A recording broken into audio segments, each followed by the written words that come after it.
Fala aí, galera, então continuando aqui a série de vídeos sobre lógica proposicional. No último vídeo nós vimos sobre a negação. Opa, sempre erro isso aqui. Vimos sobre a negação, né? A gente nega aqui uma proposição, ou a gente nega uma proposição composta, sempre prestando atenção nos parênteses para não fazer alguma coisa ambígua e acabar estragando a linguagem que foi feita para não ser ambígua. Então a gente viu a negação, beleza. A negação, ela é, como a gente viu aqui, ela é um operador unário, né? Você precisa apenas de uma sentença para você usar esse operador. A gente vai ver aqui agora a disjunção.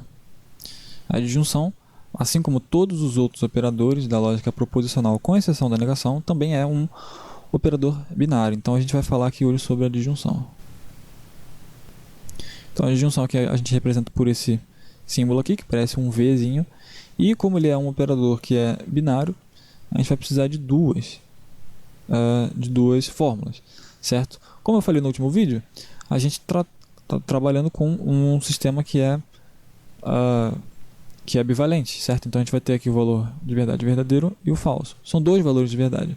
Então a gente vai ter 2 elevado a n combinações, sendo que n é o número de fórmulas que a gente vai utilizar no nosso operador, que no caso aqui são duas, certo?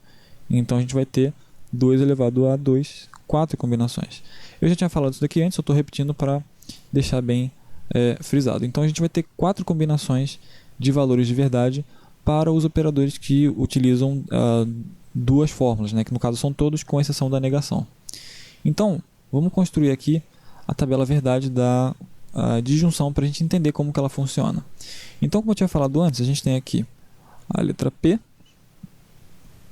a letra Q, e a gente quer saber como que isso aqui, né, essa disjunção, funciona, como que ela se comporta. Lembrando, gente, que a tabela verdade é um conceito semântico, certo? A gente está lidando com verdade aqui. A verdade na lógica é um conceito semântico. Quando eu tinha falado antes sobre axioma, né, a gente tem aqui o axioma 1. E a gente tem uma determinada regra de inferência.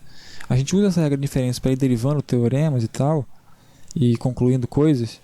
Isso aqui são conceitos meramente sintáticos. A gente nem fala na ideia de verdade aqui. Tá? A gente só fala na ideia de axioma e na ideia de prova, enfim, consistência, esse tipo de coisa. A gente não precisa falar de verdade. Você não precisa da ideia de verdade para falar da ideia de consistência.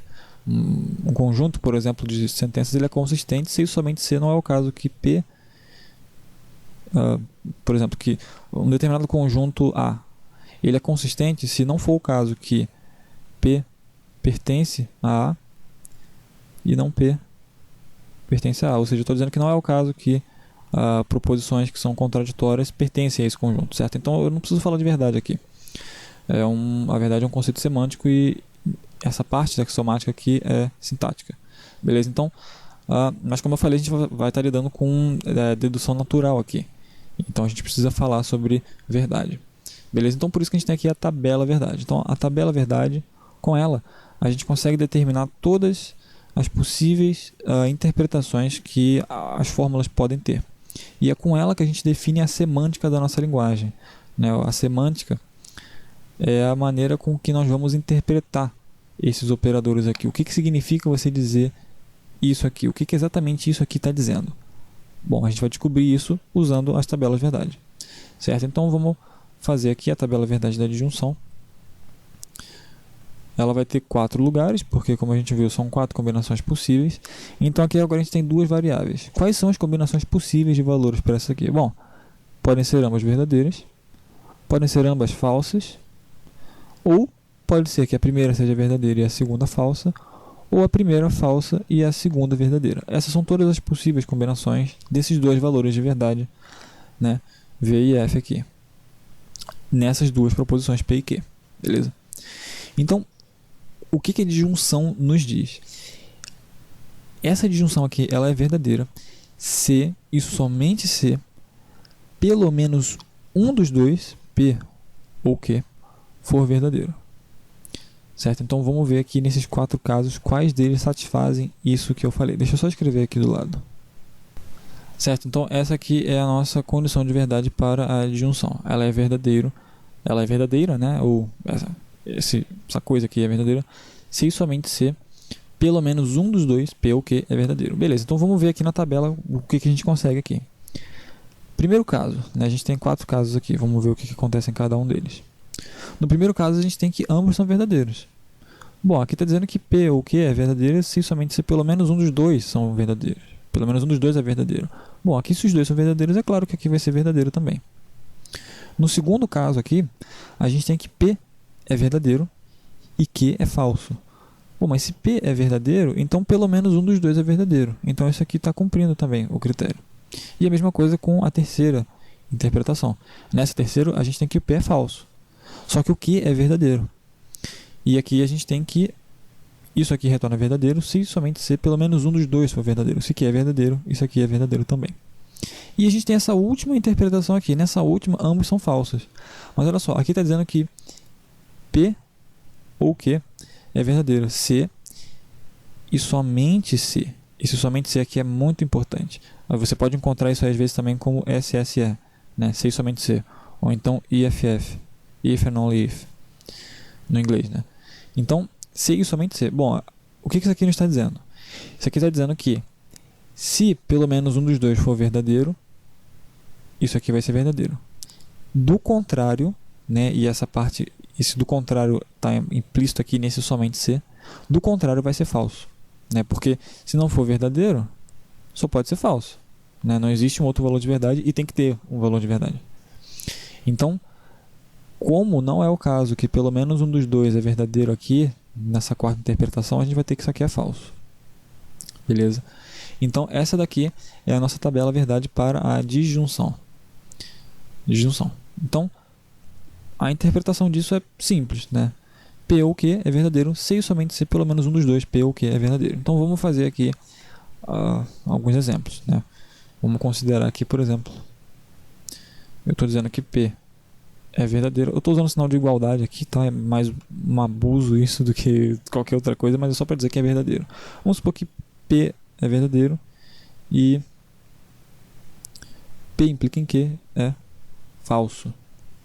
Beleza? Qual que é, então, o valor de verdade dessa disjunção aqui? Consegue adivinhar qual é? Bom, a gente está dizendo que P ou essa implicação aqui. A gente ainda não viu a implicação, mas a gente não precisa, eu estou dizendo que essa implicação é falsa. Então a gente sabe que isso aqui é falso. Só que isso aqui é verdadeiro. E aqui em cima, pela tabela de verdade, bom, a gente tem que é o caso de verdadeiro e falso.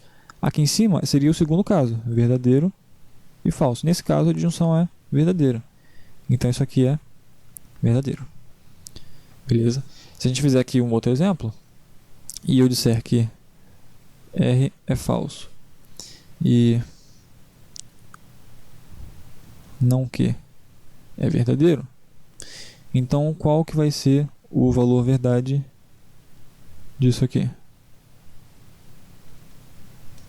Bom, eu estou dizendo que o R é falso, certo? Então a gente sabe aqui que isso aqui é falso. Bom, para essa disjunção aqui ser verdadeira, a gente precisa que pelo menos um dos dois seja verdadeiro. Mas eu estou dizendo já que o R é falso, certo? Então, para essa disjunção ser verdadeira, a gente precisa que o Q seja verdadeiro. Só que a gente está vendo aqui, ó, que como eu disse, não Q é verdadeiro. E como eu falei no último vídeo, o operador de negação ele inverte o valor de verdade. Então, se a gente sabe que, fazendo um cantinho aqui, se a gente sabe que não Q é verdadeiro, se a gente tirar essa negação aqui, a gente vai ter que é o que é falso. É o outro valor de verdade, além do verdadeiro, né, que é o falso. Então a gente sabe que o que é falso aqui. Opa, mas calma aí, esse aqui é esse último caso, ó, falso, falso.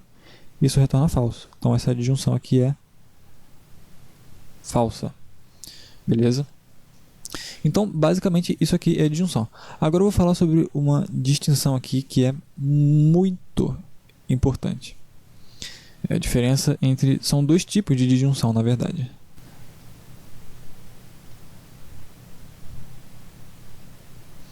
Disjunção inclusiva versus disjunção exclusiva. Qual que é a diferença?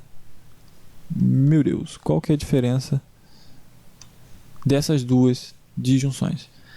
Bom, eu vou dar exemplos aqui, e se você não souber qual é a diferença, eu quero que você pense nesses exemplos e tente intuir mais ou menos o que é, qual que é essa diferença, certo? Vou botar aqui.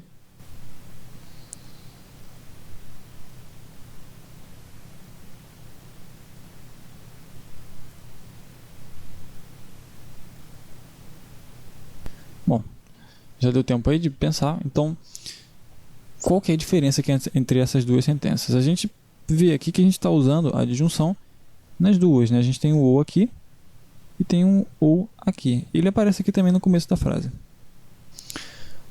A diferença principal é a seguinte: na disjunção inclusiva, é exatamente essa que a gente viu aqui, tá? A gente diz que a condição de verdade dela é exatamente essa, tá? Então aqui é a disjunção inclusiva. Certo? É a mesma coisa. Não vou explicar de novo, é exatamente a mesma coisa. Na disjunção exclusiva, a gente vai ter aqui uma coisa um pouquinho diferente. Aqui na inclusiva, a gente está dizendo o seguinte: a gente pode ir à lanchonete ou à praia. Então, pode ser que a gente vá à lanchonete, isso aqui é verdadeiro. Pode ser que a gente vá à praia, é verdadeiro. Pode ser que ambos sejam verdadeiros. Pode ser que a gente vá à lanchonete e à praia. Nos dois, né? Não necessariamente ao mesmo tempo. Mas é possível que ambos sejam verdadeiros. Na disjunção exclusiva, a gente tem uma coisa que é diferente. Olha só, a gente está dizendo que ou eu vou à lanchonete, ou seja, ou primeiro, vamos supor que ir à lanchonete seja P, certo? A gente vai ter isso aqui, P ou Q, né? Q seria ir à praia. Melhor botar aqui, né? Lanchonete, né? L de lanchonete e P de praia. Então, P, L ou P. A gente vai ter aqui essa disjunção. E eu estou dizendo aqui, ou eu vou à lanchonete, então ou isso aqui é verdadeiro, ou eu vou à praia. Ou o da praia é verdadeiro. Só que não tem como ambos serem verdadeiros aqui porque é uma disjunção exclusiva. Ou seja, eu estou dizendo que, nesse caso aqui, se eu for à lanchonete, então eu não vou à praia. E se eu for à praia, né, se aqui for verdadeiro, então eu não vou à lanchonete. É uma disjunção exclusiva, não tem como ambos serem verdadeiros ao mesmo tempo. Certo? Eu poderia dizer aqui, ou eu vou à praia ou à lanchonete às 3 horas, por exemplo. Se eu coloco às 3 horas, você consegue ver pelo contexto que, bom, não tem como eu ir aos dois locais ao mesmo tempo, às 3 horas. Certo? Eu só posso ir a um deles. Então não tem como ambas serem verdadeiras. Nesse caso aqui eu estou dizendo que pelo menos uma das fórmulas disjuntadas, eu nem sei se existe essa palavra, não, mas pelo menos uma dessas duas aqui, né, ir à lanchonete ou ir à praia, pelo menos uma delas é verdadeira. Enquanto que nessa segunda aqui, na disjunção exclusiva, eu estou dizendo o seguinte: eu estou dizendo também que pelo menos uma dessas fórmulas disjuntadas é verdadeira e no máximo uma. Então aqui a gente consegue captar essa ideia de que se essa aqui for verdadeira, bom, aqui a gente já bateu o máximo. Uma é verdadeira, então a outra tem que ser falsa. E aqui é a mesma coisa, se P for falsa, L tem que ser... Perdão, se P for verdadeira, L tem que ser falsa.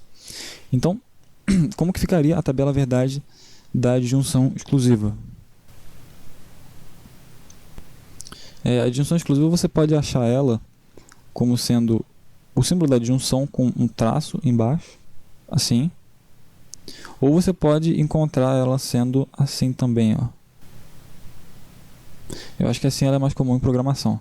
É o famoso XOR da programação. Seria o exclusive OR, né? O OR aqui do OU da disjunção e o X de exclusive, né?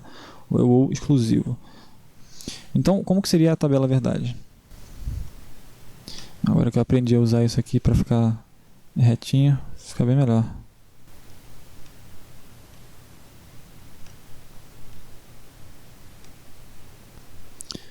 Bom, então, mesmo sabendo fazer o negócio reto, eu prefiro fazer torto. Então a gente tem aqui as possibilidades de verdade, né? Mesma coisa de antes. Só que o que vai mudar agora vai ser aqui. Aqui, então, eu estou dizendo que pelo menos uma é verdadeira. Então a gente sabe que nos casos em que pelo menos uma é verdadeira, isso aqui vai ser verdadeira. Mas eu estou dizendo aqui, ó, e no máximo uma. Se é no máximo uma, então no caso em que tem duas verdadeiras, a gente sabe que isso aqui vai ser falso. E aqui eu estou dizendo que pelo menos uma é verdadeira. Então no caso que ambas são verdadeiras, isso aqui também vai ser falso. Sobram esses dois casos aqui, o caso 2 e 3. E são justamente os casos em que pelo menos uma é verdadeira e no máximo uma, porque a outra é falsa. Então aqui também pelo menos uma é verdadeira e no máximo uma, porque a outra é falsa. Então nesses dois casos a gente tem verdadeiro. Se você comparar então essa tabela verdade daqui com essa daqui de cima, você vai ver que além dessa aqui estar bem mais torta, ela é diferente.